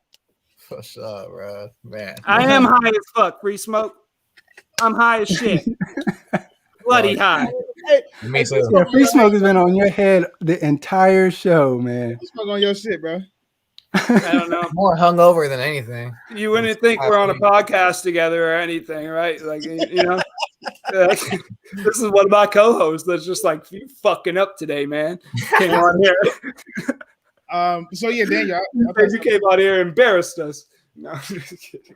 Well, gentlemen, we certainly appreciate y'all coming on and interviewing a lot of the fighters. We know that your live commentary on Saturday is going to be fire. So I just want to give people a taste of what they're going to receive on Saturday. So I appreciate you two gentlemen for coming on the show, interviewing the fighters, getting some key insights, and we look forward to seeing y'all on Tuesday. And so appreciate y'all. Yeah, man. Thank you. Appreciate you bringing me on. For real. Thank you guys so much. That's all up. See you guys Saturday, bright and early. All right. We have made it. We are here with y'all. Y'all are here for one particular reason. I mean, there's several other reasons, right? To talk to Tunde, talk to me, talk to KT, Island Strong, and a bunch of other fighters. But I know the real reason why you're here. We do. You're here because there's Golden Arms and Wero about to face off and score off and actually talk their stuff. Woo. So how do you feel about that, man? You excited about this? I you know, for the first time in a long time, I don't know what's going to happen in this interview. I feel like, to some degree, like you kind of understand. Oh yeah, Sparks gonna fly. I don't even know if that's gonna happen. And I don't know if Wero gonna come on and just stare. You feel me? I don't know if Golden Arms gonna come through and stare because as KT and Free Smoke talked about last time, there's a such thing as a promo round. So what are they going to do in this round to make sure that people know, right? To win over the people, to win over the people's vote. So I have no idea what's going to happen. Well, I mean, according to them, right? According to the debate, we're specifically talking about the debate that occurred last week. It was a 10-7. So they believe Wero came out really strong on the promo. And so, I mean, if we are scoring rounds, we'll see how y'all judge this press conference. You ready? Tell me if you're ready. I'm ready. Let's get them on, man. Let's do it. Gentlemen, how do y'all feel? Good. Pretty good. Very good. Look, I got to get my laughs out. Hold on 1 second, y'all. We're supposed to be serious, bro. We're supposed to be serious. Right. It's just Tunde ain't got to be serious. Right. I ain't seen Wero in this form. So let's start out, man. Like I want to know. The people want to know. Wero, what was going through your mind when the promo was playing and it was in the background and you was just staring at the screen and you were stale faced? What was going through your head, bro? Man, I meant every word I said in that promo. That's just all I was thinking. Like this motherfucker has been poking me for months. You know what I mean? Like, look at guys like, for instance, like Black Spartan. Look at Daddy Fat Sacks, okay? 2 super cool fucking dudes. Absolutely want to fight me. Made it very clear they want to fight me. After I fought Dangerous, Black Spartan walks up to me, and he goes like this. Hey, bro, how much you weigh? And I was like 200. How much you weigh? And he was like 224. And then he goes, I want to fight you. And I was like, okay, cool. Well, let me, I got to fight with bad news. I'm cutting 30 pounds for us. So let me gain 60 fucking pounds here in 9 months and we'll see what we can do. And Daddy Fax has the same way. Was like, hey man, I'd really like to fight you. Made one post about it, but they don't talk shit around every motherfucking corner. Every single time my name is brought up, they don't have something to say, Fucking Golden Showers does. That motherfucker's always got something to say. You like that? That motherfucker's always got something to say. Every single time I turn around, he's talking about, oh, Wero's scared to fight me, blah, blah, blah. Wero ain't scared to fight you. You don't have the fucking record to fight me, but you do now, and I appreciate that. I appreciate that. Hey, so Golden Arms, man, you look like everything is going according to plan. You're laughing. What's going through your head? What's going through your head now? Besides my fist on Saturday. I'm always relaxed, and I'll have my goofy ass smile all the time. And my way of fighting is get in there, adapt, and overcome. All I see from him is, intimidation. That's only 10% of the battle, bro. You're far off from trying to beat me. The intimidation ain't gonna work. Okay, cool. You. Fuck the intimidation. How are you gonna beat me, Golden Showers? How are you gonna fucking beat me? What are you gonna do? You made a post the other day talking about you're gonna knock me out. Why start now? Why pick me as the first person that you ever knock out? I've got a resume of knocking motherfuckers out. You don't. So why start with me?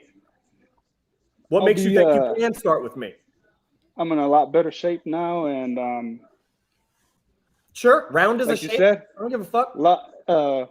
This one's a little more personal. You say I run my mouth, but I don't nearly as much run my mouth as you do. And the way you talk your mouth vocally, because you can barely string fucking words together. But when you get those little fucking Twitter fingers going, that's when you run your mouth. Yeah. But yeah, my way of fighting is I'll get in there and he's gonna come in and try to rush, but that don't work, Well, like I said, I'll just adapt and overcome and win the fight. It's what I do.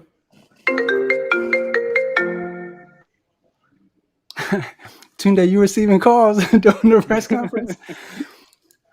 Like even his computer is nervous. It's like, yo, I gotta make a call. I gotta break the tension. And so let me ask this though. All right, let's just go back just a little bit.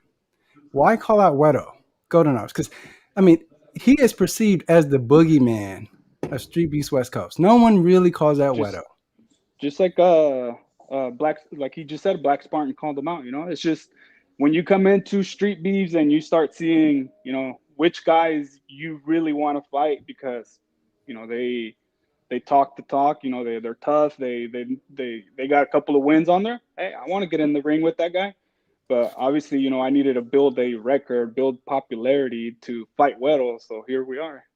That's the only reason I ever wanted to fight him. But bro, it ain't about popularity. I got my fight. It's about you came out talking about you had one fight and you started calling out all these guys with 3, 4, 5 fights. And my name was mentioned in there at like what 1 and 2. And you're calling me out when I was 2 and 1, 3 and 1. And that's fine. Whatever. Cool. Good for you. But it's the constant poking every chance you get. And then not only are you in public talking about how I'm going to fight Wero's ducking me, blah, blah, blah. But then you're going to be in my DMs talking about, well, I don't want to fight you anymore, Wero. Like, that's that bullshit right there. Only reason I ever said I didn't want to fight you because you kept putting it off. You need to get a win. I got to win. Oh, I'm going to go fight this person. And, so I ended up just getting tired. I was like, I don't need to fight you. I'll work my way back up to my rematch with 619. That was the whole thing with my goal since I came in here after I lost to 619 and Walk Lobster. So I'm going to work my way back up to fighting 619 because I felt me and 619 had a good match that deserved getting a rematch and actually seeing who would be the winner, because as everybody knows, the YouTube people watched the fight and a lot of them disagreed with 619 winning. But that was the whole thing I wanted out of this, and somehow you ran around that fucking ring like somehow you convinced 619 to move up to heavyweight and vacate the belt, and here we are, me and you fighting for it, which is great. I'll fight for it. Good. It was not hard to convince him. I just said, "Hey, man, move up to heavyweight." He's fat shit anyway. It's not a huge change. And I would also say this. I know that in the promo, and you said it here again, is that Golden Arms, this is his way to get back to 619. So, Wero, do you think he's overlooking you by making that decision? Fuck, I hope so. I hope so. Do you see that as I don't know. I honestly don't know. I don't know. Disrespect? No, I don't care. Bad News overlooked me. He had scheduled a fight for a week after my fight with him, and I was like, that's ballsy. And then he beat the shit out of me. So I don't take it as disrespect, but when it comes to all the shit that led up to here, that's what I take as disrespect. Publicly calling me out, talking about how I'm too old, too slow, and fucking whatever. And then privately in my DMs talking about how let's not, I'm not worried about you anymore. I don't want to fight you or 619 anymore. And then the narrative just changes all of a sudden. Yeah. And so Golden Arms, is it something that you saw out of the Bad News fight that inspired you to pick this fight back up? Because it seemed like Wero said, right, there was their agreement to this fight. It went away, and then it came back. And so was there something that you saw in that fight that inspired you to take this fight? I think it was already set before even he went and fought Bad News. Me and him had already pretty much came to the agreement that we were going to fight. It was just a matter of time, and this chance came up, so we took it. I took it, And yeah, none of that's true. So what? You want to correct the record? You want to correct the record? Yeah, tell us. Set the record straight, Widow. We didn't set this fight. We didn't really talk about this fight until after the Bad News fight. It wasn't even discussed. You had messaged me and said you're not really interested in fighting me or 619 anymore. And 619, I don't believe that. I mean, I've been wanting. I'll screenshot it and fucking post it. I'll literally screenshot it and post it if you want. Screenshot. I try not to be that guy. I'm not trying to. Where it says 619. I do not want to fight 619 again because I've said it. I'll say that I didn't want to fight you no more because you were putting it off too much. But 619, this is my whole. That's not what thing. you said. I've been wanting my rematch with 619. Get it. So, Golden Arms, did you run away from Saturday comes? I'll be there real fast. Let's do it. And did you see anything in the Bad News fight that you feel like gives you some potential insight to beat Wero? I know he got dropped by a right overhand, so those are my favorite. That's it. I mean, I'm not gonna give out my game plan. I won't say anything. He better come in Saturday, and we'll give him a good fight, and we'll go from there. So, GA, let me ask you this, man, because we've been talking about this for a cool minute. This is Mr. One Round. You feel me? Like, people get knocked out. Do you think you're gonna be able to take a punch from Wero? I'll take a punch from Wero. I've taken punches from bigger guys than Wero. Notice how he didn't look at the fucking screen when he said that. Bigger, 250, 280-pound guys, bro. Guess who else said that? Dangerous. Dangerous said the same exact thing in our promo.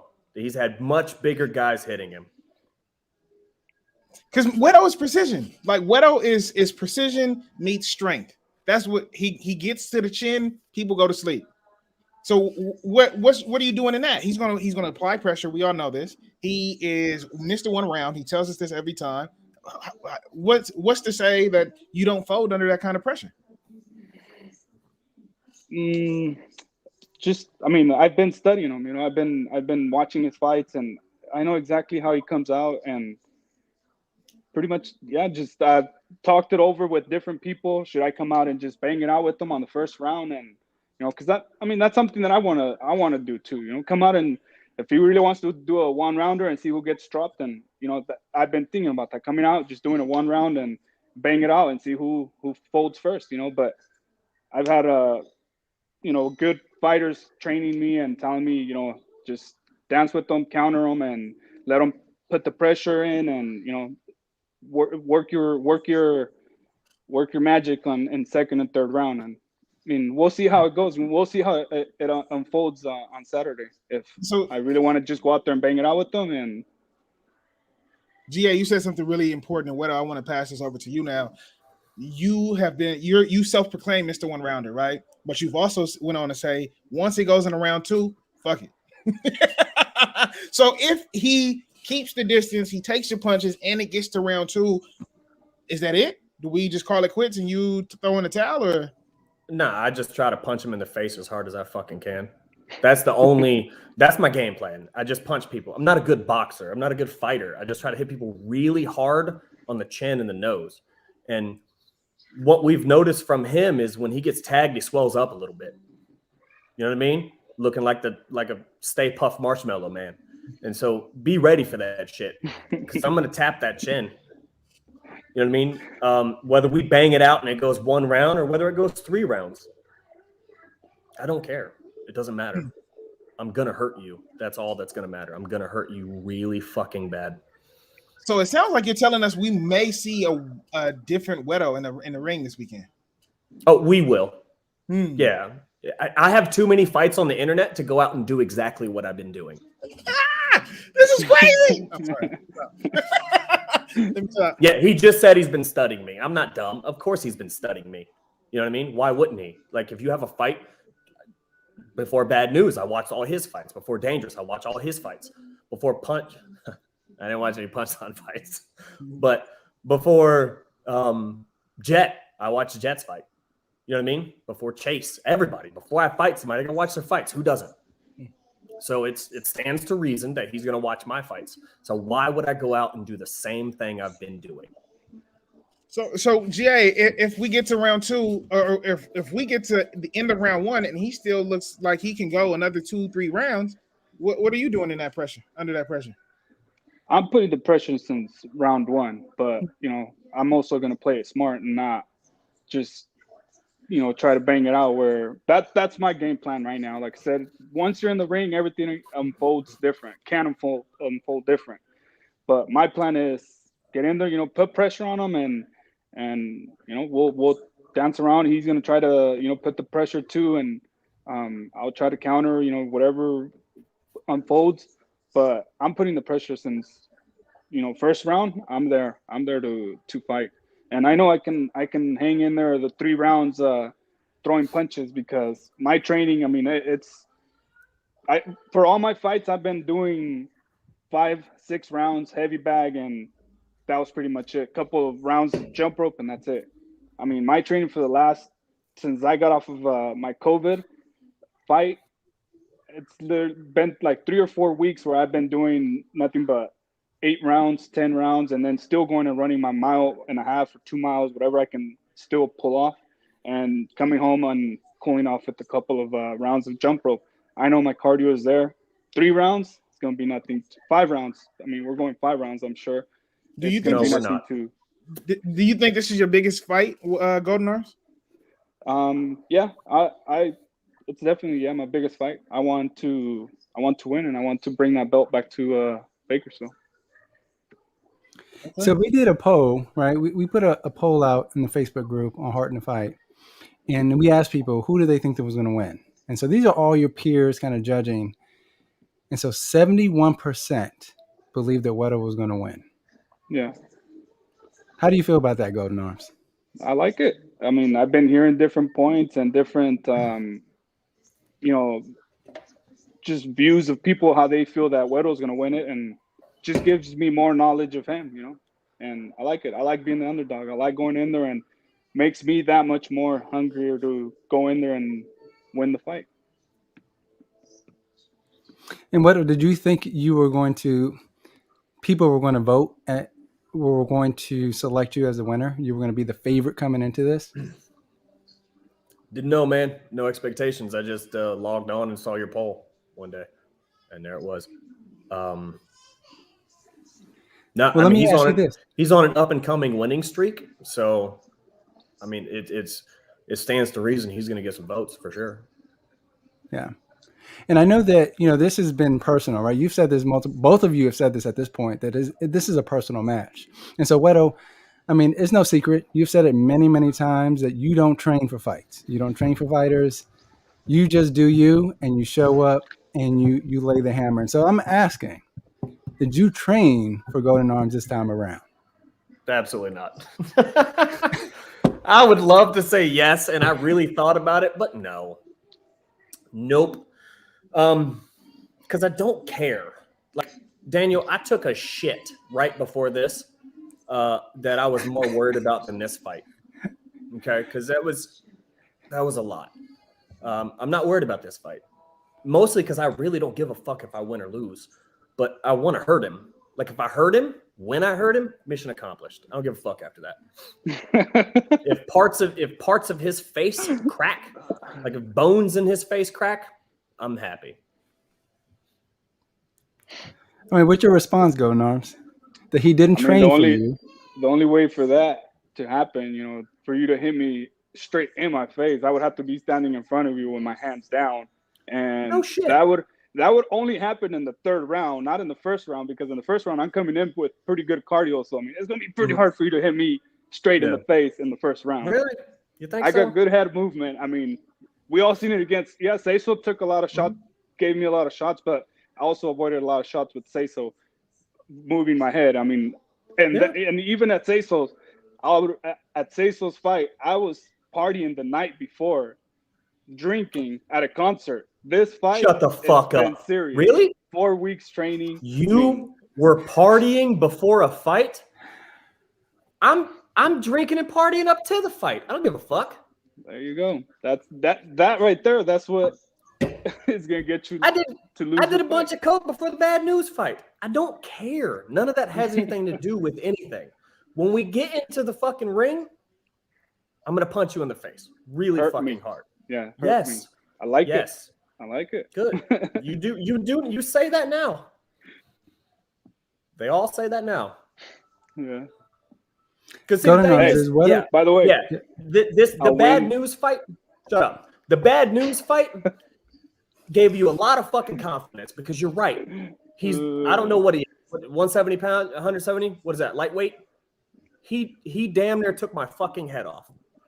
That gave you a lot of confidence, and it's very, very misplaced confidence because of the fact that I cut 30 pounds in a month to get in there with that man.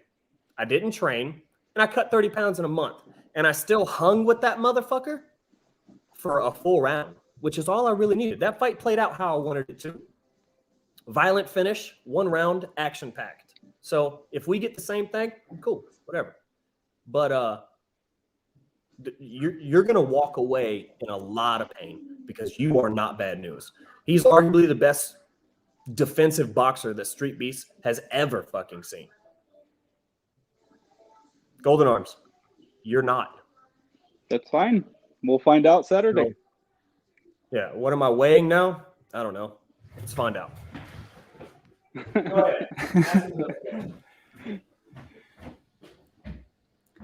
Golden Arms, he seems really confident that you are no threat to him. And so, how do you feel about that? That's how it's going to be. I mean, anybody, stepping, if you have what it takes to step in that sandbox, in the ring, wherever, you're going to have that confidence because I mean, as you can tell, that's something that he likes. That's something that I like. I mean, that anybody that steps in there, that's what you like to do. You like to step in the ring and try to hurt the opponent, try to win, try to knock them out, whatever it is. So yeah, he's going to have that confidence of, that he's going to go in there and hurt me. That's fine. That's what we all do. That's why we do this. That's why we're in Street Beefs. That's why you got the call out when I first fought 619 and lost against them. That's why you got to call, because that's why we're here. We're here to give the people a fight, a show. I mean, that's what it is. 196 or 198.6. And so what is your weight at, Golden Arms? Right now I'm at 210. Okay, so you're going to be certainly going to be bigger than him going into the fight. And do you think that plays an advantage? Is that an advantage for you that he's coming? I mean, he's bringing his weight back up, but he isn't at the same weight that he was a few months ago. I feel like it's an advantage to me, because he had to gain weight. He had to. I mean, gaining weight is the easy part, but trying to gain weight and still have the cardio and have the ability to still go out there and box 5 rounds. I mean, it's hard once you gain that much weight back in 2 months. Just the same way he said it was hard to losing 30 pounds to going out there and fighting lightweight and getting knocked out. So it works, works the same way. Jace, I'm still about 10, 15 pounds shy, man. When I first started Street Beefs, I was like 212, 215. I've been staying at my weight is I'm a natural 200 pounder, but I'm at 210 right now. Is because I've been bulking, I've been eating like crazy and working out. But my natural weight is 200, between 200 and 215. That's my weight. I've never been under 200. I mean, in my younger days, my 20s, but ever after I hit 30, my natural weight, staying in shape, is between 200 and 215. And so how does this all play out, gentlemen? I know you said it kind of up front, but if you were to give a play-by-play and make a prediction, how does this all play out in your fight? How's it go, Wero? Go ahead, Golden Showers. I come in first round, put the pressure. Of course, I'm gonna be trying to hurt him. If I see the chance to hurt him on the first round and take the win, then I'm gonna do it. But as of right now, I'm not. So far, I don't think I'm gonna just go out there and bang it out with him. That was my whole plan. I was like, you know what, this guy wants to bang it out one round, let's do it. But we gotta fight smarter. I want to take the win, and that's what I'm here for. So, first round, put the pressure. If I get the chance to hurt him, then I'll hurt him. If not, we'll go second, third, and fourth round, whatever it takes. Because I know he's not coming out for second and third. So, third and fourth for sure. Third, 3, 4, 5, not coming out for those rounds. Fuck it. We're making this decision in the first 2 rounds, preferably the first round. I've got a reputation to uphold. You go out or I go out. I don't give a fuck. But one of us is ended in the first round. And the reason why I say that is because that sandbox is too small for you to fucking dance around and fucking box. Like, it's a fight. Like, I know you want to dance. You keep saying dance. This is a salsa class. It's a fucking fight. Yeah, so it's too small. Like, you've been in there. It's 1.5 steps, and then we're face to face. I'm within range in 1 step from each, from both people stepping in 1 step. I'm within range. So there's going to be no dancing around. You're not going to run. I'm going to attack you, and then we're going to solve this shit in 1 round. And that's going to be that. You or me. Don't care. But I'm going to punch you in the face really fucking hard. And so he says, Wero is saying, he's guaranteeing he's going to punch you in your face really hard. And so if you look at, Golden Arms, you fought a lot of heavy hitters. And so do you think when you make your assessment on Wero's power, do you think it matches up in comparison to all the other fighters you fought? Like, I know that you had Hitman, you had Say So. And so I'm curious, do you think he stacks up with that power? I don't think he stacks up with it. He's definitely, he's got a punch on him. We've seen it, and I just don't feel he's got the power to hurt me. Bearded King hit me with the best right hook, and he rocked me, but it turned me on. I was like, all right, we're here to handle business. Let's do it. Say So hit me hard, and Hitman was one of the first guys that after fighting Hitman, I was like, man, this fucking guy can hit, but I think I was like 30 pounds lighter than him at the time. I was like 205, and I think he came in weighing like 235 or something like that. And yeah, he rocked me pretty hard in those 3 rounds I fought him. And I've boxed amateur, I've boxed in streets, and I've always said it. Hitman was one of the first guys when I came into Streetbeefs that really rocked me. And like I said, I've boxed some heavy dudes that don't know how to throw a punch. And for Wero, he knows how to throw it, but I just don't see it having that power to hurt me. And yeah, I'll just say that, whatever happens, Wero, I know I'm coming out with the win. I still love you. You're still my brother. I'll have my goofy smile. So Wero, I got some questions for you, bro. I got some questions, man. Nobody has seen you like this. You say this all the time. You say you don't like bullies, and you feel like Golden Arms has bullied you, right? Golden Arms has targeted you verbally and digitally through social media, through his words. But what makes this different, bro? Because you fought people that you said you don't like bullies. You fought some people like that. And we've seen the same old, like, I'm either going to knock him out or he going to knock me out. This time, you're like, oh, I'm knocking him out. Right, I got to do the Wero face. Hold on. I'm going to knock him out.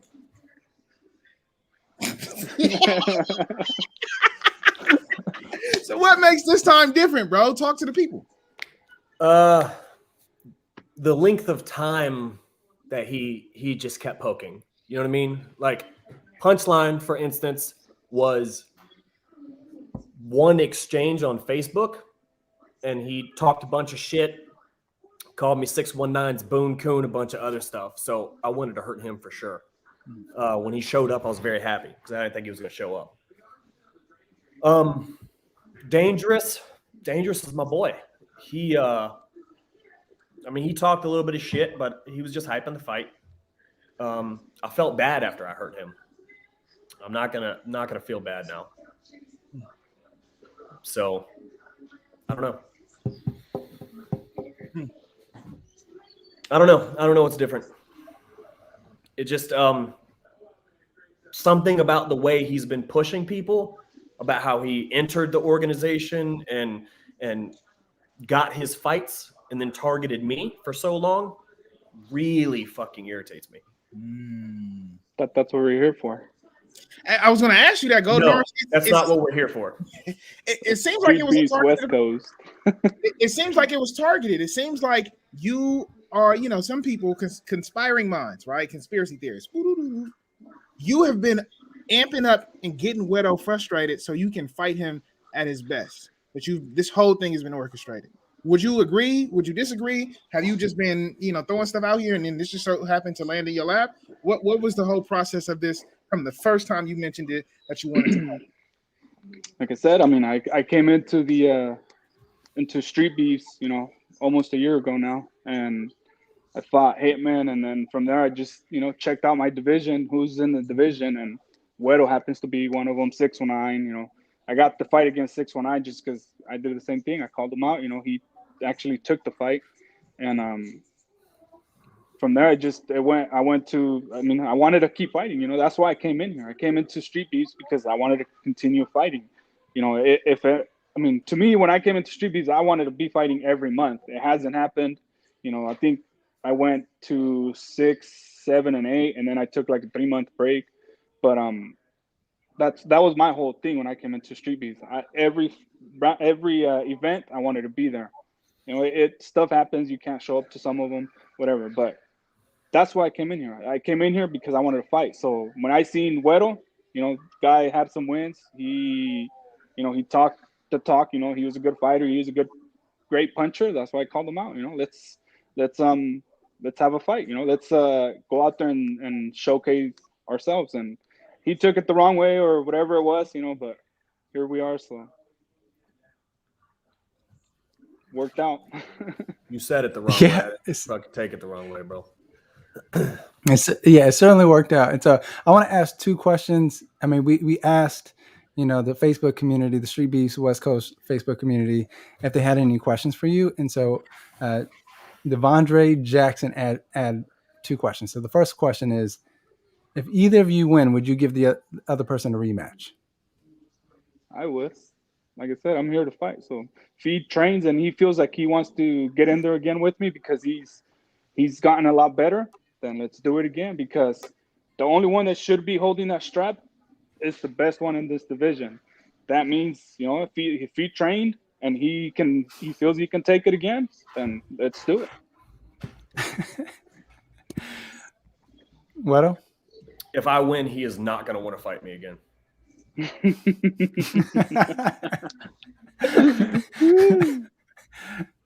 Good answer. And so, all right. And so let's just say either of you win the belt.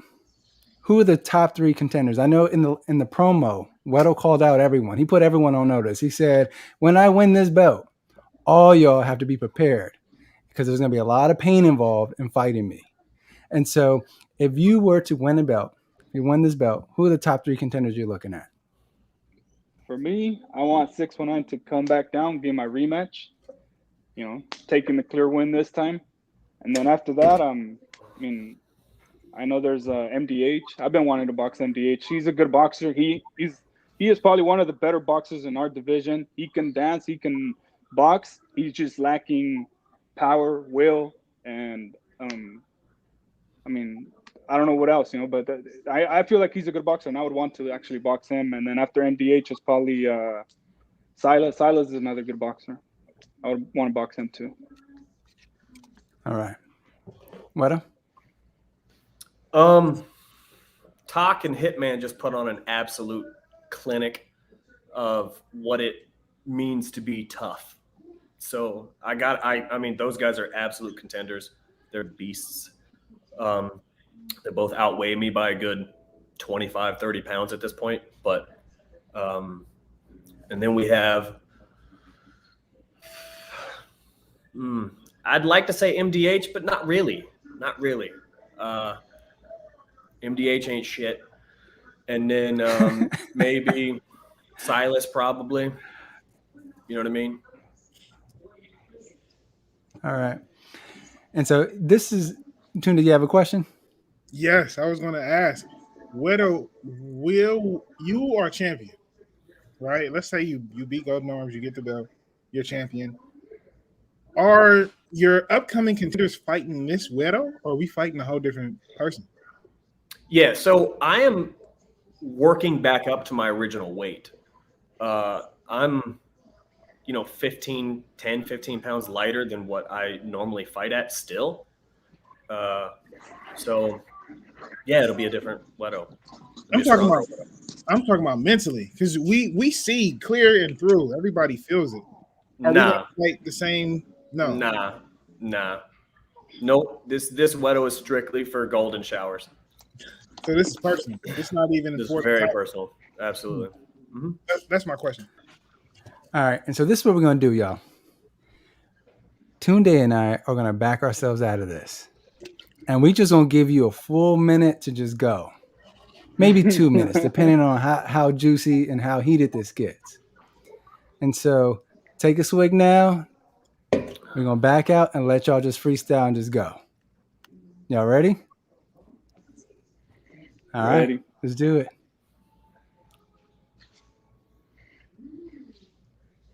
Ready, Wero? Yeah, how are you going to beat me, man? Like, for real. That's my dead honest question. How do you think you're going to beat me? Because you are talking about a KO, fight of the fucking year, blah, blah, blah, and you haven't knocked anybody out. You got a couple TKOs because some guys got tired. Yeah. Magician right there. Like, I'm not underestimating him. I know exactly where he stands. He might catch me. He might knock me out.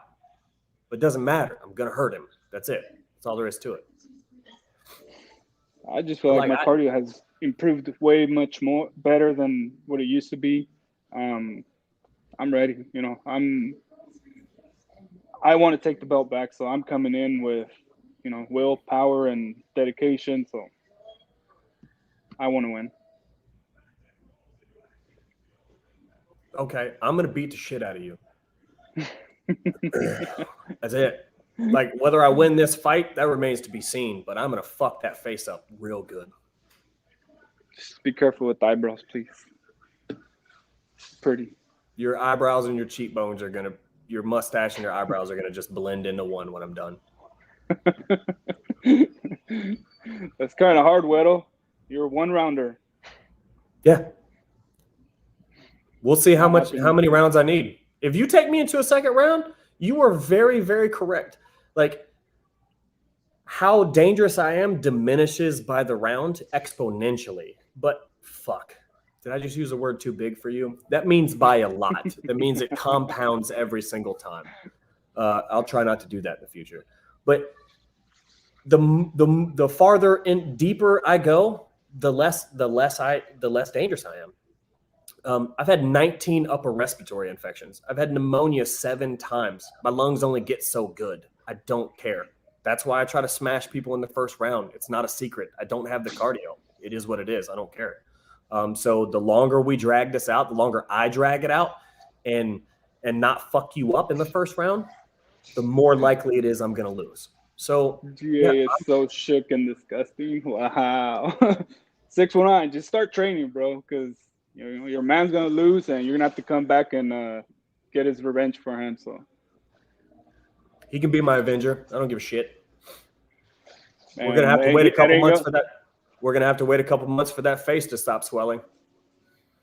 And 619 ain't going to do nothing this time around either. We seen it all in the first fight. He didn't do nothing. He wanted by. Didn't do anything. He chased you around that whole fucking cage. He chased you around that whole fucking cage. Catching bombs the whole time. Catching bombs the whole time. I watched that fight last night. I watched that fight last night. Literally last night. He was tearing me apart, huh? All 3 rounds, he was tearing me apart. I didn't say that, but he was chasing you around all 3 rounds. What is that? The last round, you were throwing shots. The first 2 rounds, you were cowering like a little bitch. Cowering. Wow. I don't think that existed in me. So I mean, it's kind of hard to. So that's two say screenshots. that. So that's 2 screenshots I got to do. Cowering. Yes, cowering. Like I said, he chased and caught some bombs. Whatever, he won it. I give it to him. I got tired. Matter. I didn't finish the fight. So who gives a shit? That's Win the or only lose. Way. Win That's or the lose only way to after this win. Saturday. Fight him again. Fight him again. Who gives a shit? I will. Yeah. Just fight him again. Whether I win or lose, just fight him again. Who gives a fuck? Like that guy just messaged on there. It'll be a golden shower for Wero this weekend. It'll be a golden shower for Wero. Hey, yo, I just want to pause here, man. I'm sorry I keep laughing because this is a very tense moment. But there were so many quotes this whole press conference. That's all I'm gonna say. All right, so y'all have talked y'all shit. Talked y'all shit. We want to give y'all a moment to speak to the people and speak to your opponent. I'm gonna zoom in on y'all. Y'all let us know. 10 seconds. What you got to say to your opponent? GA, we're gonna start with you. Saturday comes, you're looking at the new light heavyweight champ. Whether I win it by a knockout or he quits on me, TKO, whatever, but I'm gonna be the winner. He's not doing anything. Wero? Hey, to all my fans, all the people who've been in the DMs, support me and everything. I appreciate you guys. Nothing but love for you, regardless of the outcome of this. Golden showers, fuck you. That was straight and to the point. Well, thank you, gentlemen. Appreciate you both being on the show. We know it's going to be a fire fight. It's intense. Like, we can feel it. Like, I'm just standing in the space and I'm feeling chills listening to y'all. And so I look forward to the fight on Saturday. Best of luck in your final preparations. Make sure y'all get there. Take care, because I know that it might be raining. I don't know. Hopefully it is not raining. And so make sure y'all travel there safely, and looking forward to the fight, gentlemen. Thank you guys for having us. Daniel, Tunde, have a good night. But the good work. Yikes. That was intense, wasn't it? Hey, man, that was crazy. Can we talk about how good that was? My goodness. What? Man. Oh, dang. Yeah, it was so good you knocked off your light. Lighting situation. I got to fix my lighting arrangement. That was really good. That was really good. That was really good. It was intense. Before we even get into that, y'all got people who didn't even partake. They couldn't see that because you didn't share the link. Y'all selfish. You're not sharing the link to the stream? For real? Dang, that's crazy. Couldn't be me. It couldn't be us. Couldn't be us. Yeah, we like sharing goods, right? We like if we get something that's really good, it's like, hey, bro, come check this out. Come on. People. Sharing is caring. Exactly. Couldn't be me. There were so many quotes. I just want to talk about the funny shit. Can we talk about the funny shit? Yeah, go ahead. Golden showers? Woo! I could not contain myself. Golden showers. Hey, from now on, whether Wero wins or loses, anybody GA fights is going to call him Golden Showers. Yeah. Damn. That was some culture defining. That was a culture defining moment. Yeah, exactly, Battleborn. Talk about this golden shower line. Absolutely. And so it's going to be printed on t-shirts. I'm sure. So if GA does not win, I can only imagine the next Wero and the Mexican show, you're going to have golden shower shirt. Brought to you by Wero. Oh my gosh. Come on. What? Then and so if you were to score this, right? Because in the promo, they said it was 10-7. Mm-hmm. What are your thoughts? So a lot of people's critique of GA altogether is that he just doesn't come off confident. I would agree. Like when he gets in a ring, he definitely shows up as a different opponent. But when exchanging words, I would have to give it to Wero again. 10-7. I would do the same score. I think Wero is really intentional about not only his language but his body language. Like he communicates. Yeah. And then he was also expressive in saying, like, you're doing this because this is a career move. I understand that this is a big fight for you, et cetera, so on. I just want to beat your ass. Right? Like, I can lose. I'm going to lose. You know what? I'll tell you I'll lose, but I'm going to beat your ass losing. Which to me is established. It establishes the fight in a whole different, like, this feels like it's a beef match. You feel me? Like, it's a beef match with a title on the line. No, seriously. No, it's seriously. I mean, at this point, you might as well just remove all the rounds. Just do one round. Just one round. All out. Let's just see who falls. Let's see. And I think also Wero got really personal. I don't know if anybody picked up, but he talked about all of the surgery he's had, pneumonia, all this other stuff. We understand why he's the Mr. One Rounder. He has all of the respiratory issues. But even understanding that, like, even with that context and understanding that he has so many wins under his belt and he's taking so many fights, that's crazy.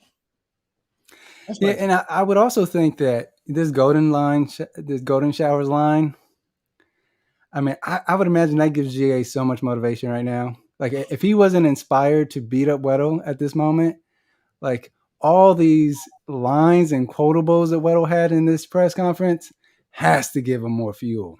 Like, he's going to be amped. He's going to show up at like 20, ready to bounce, like ready to go. And so it's going to be crazy. Man. And then Wero, I think this is funny. Wero said, you telling everybody you going to knock me out, but you ain't knocked out none of your fights? I said, hold on, bro. We ain't even supposed to be starting off like that, bro. This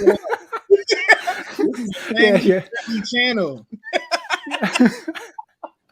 It's like we couldn't even get to the easy questions. Like, it was off to the races immediately. I was like, okay, well, there goes those questions. Let's just go. It was like, why now? Why me? Why now? Like, you could have knocked all the other motherfuckers out. You ain't knocked them out, so what's gonna be? And so yeah, that had me dying as well. Like, I couldn't, whatever. I know. I saw you tucking your head. I was trying, bro.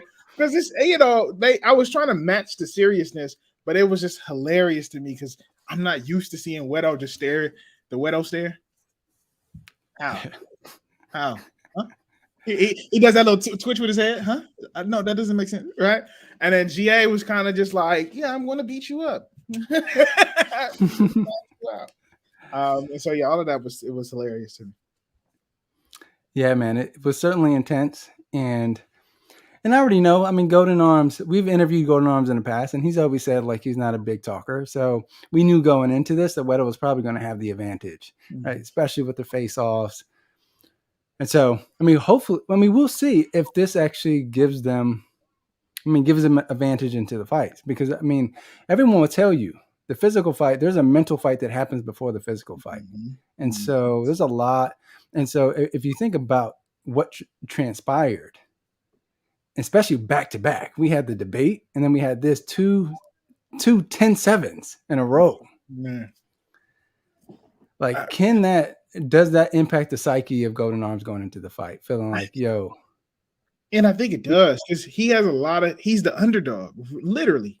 He's the underdog. And so everywhere that he's going, every time he comments, I'm only assuming, especially with the Golden Showers comment.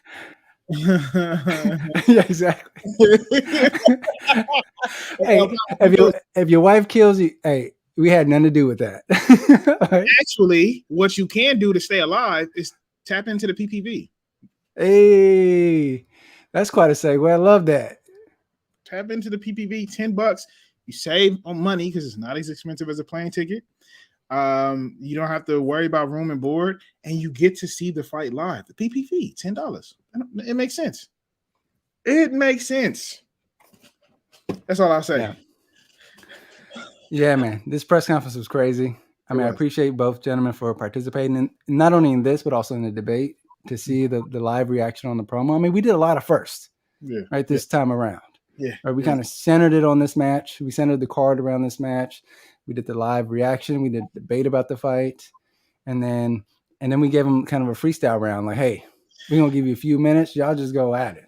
Man, and I think that was so beautiful. I think it was really good because it was awkward at first because it was like, you're gonna go, I'm gonna you, and then after that, it was like, you're not gonna do anything to me, bro. I'm going to punch you, bro. And it was just really, really good. Yeah. So moving forward, I want to keep doing that. But it was a lot of first done tonight, and I'm excited.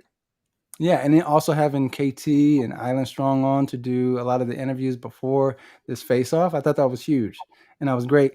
And for those who want to participate in Heart in the Fight platform, understand we created it for this purpose. This was our intention.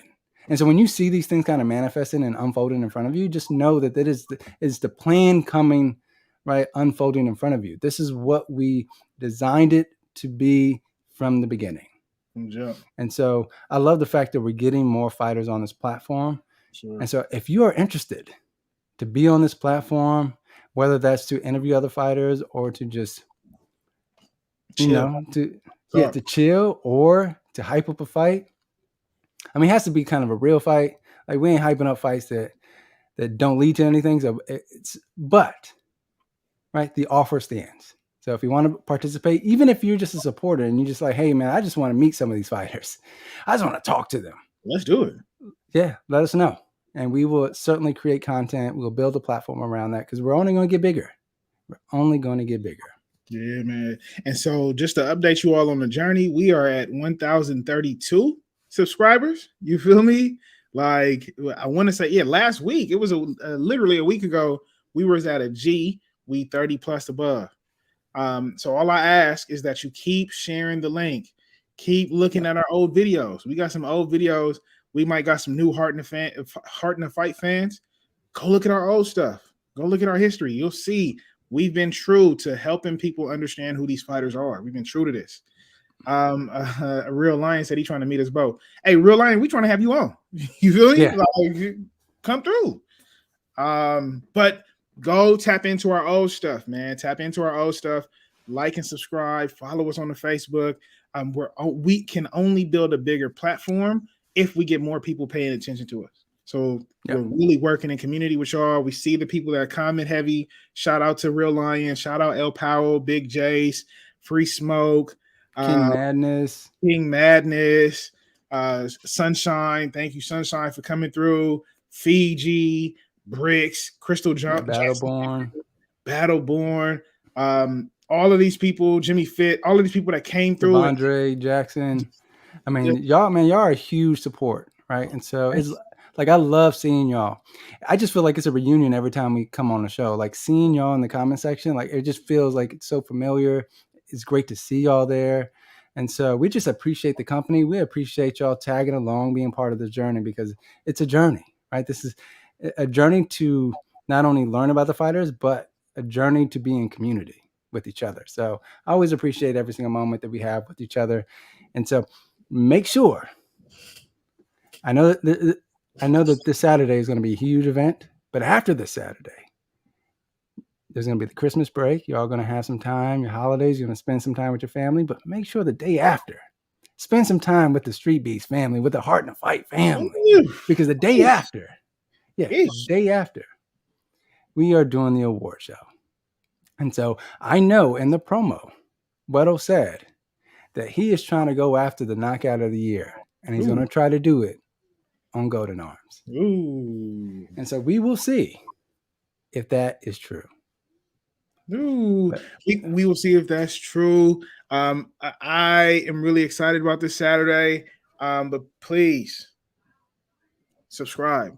Please tap into the PPV. Please, so we can continue building the content, so we can continue building the stream. GA. GA, the chat, y'all. Shout out GA. Thanks for coming through, bro. Yep. But man, it's appreciated. We appreciate all of y'all. Daniel, I don't know if you got anything else, man, but I'm ready to dig deep and keep my heart in the fight.